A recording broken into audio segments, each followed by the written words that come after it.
Hey, it's Spence from LaunchFlows.com. I got this nice question today. How can I edit the term content on the checkout page? I just want to make a checkbox or radio instead of our default privacy policy terms. Please guide me through this. Well, there's a couple ways you can do this with LaunchFlows. One of them has nothing to do with LaunchFlows. So let's start with that.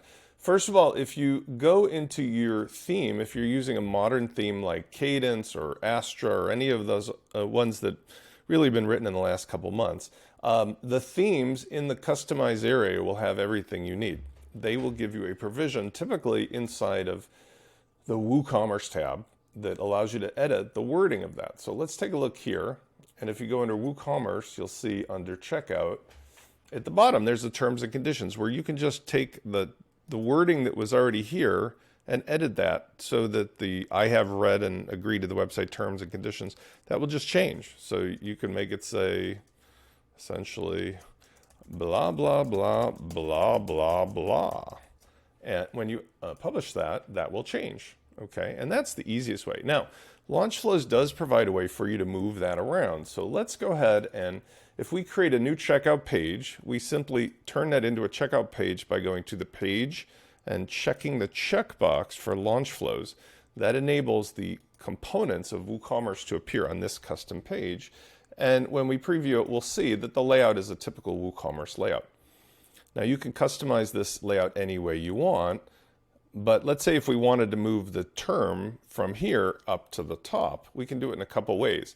First of all, just by typing the terms, we can move this to the top of the layout. Notice none of the other things are being customized, so this is going to appear at the very top of our layout, right below the coupon. Once I clear the cache, it will.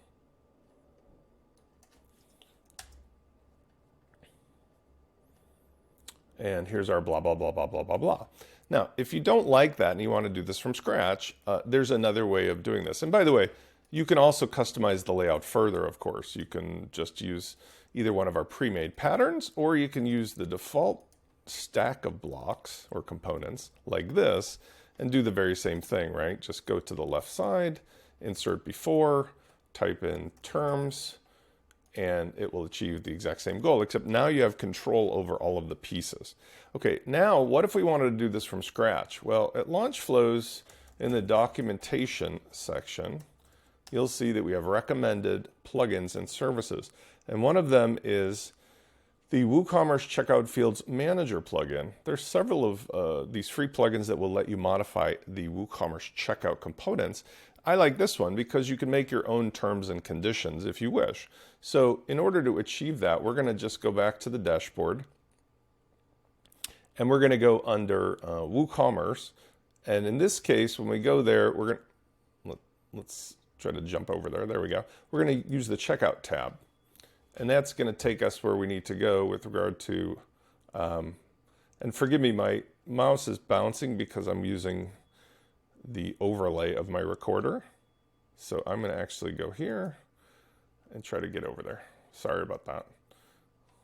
Sometimes that happens when I'm making the videos, that the overlay for the video messes with my ability to click. Here we go. Let's go to the checkout fields. And we see that we've now got billing, shipping, and additional. Now I can add this as an additional field or as a billing field. It makes no difference. Let's add it in as a billing field. So all we're going to do is we're going to add a new field, and we can call this whatever we want, but let's make it a checkbox. We don't need a multi-checkbox. We just need a checkbox, a singular checkbox. And we'll call this one my custom terms. And we could say, please check the box.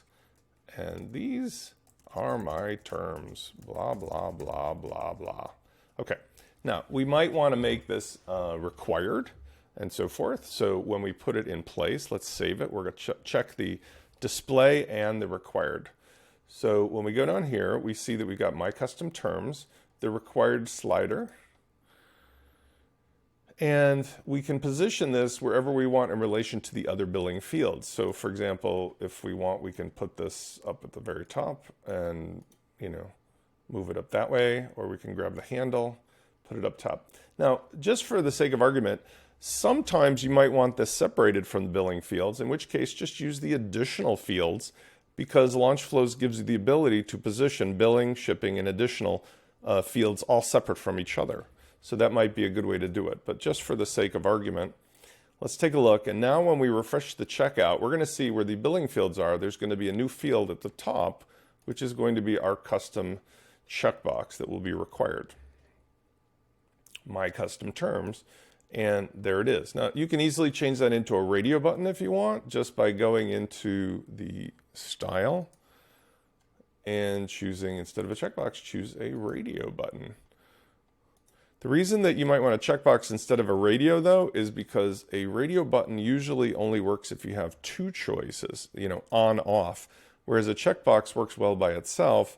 It's either checked or it isn't. So just be advised that even though the style's different, radio buttons usually indicate that there's multiple choices you're choosing from.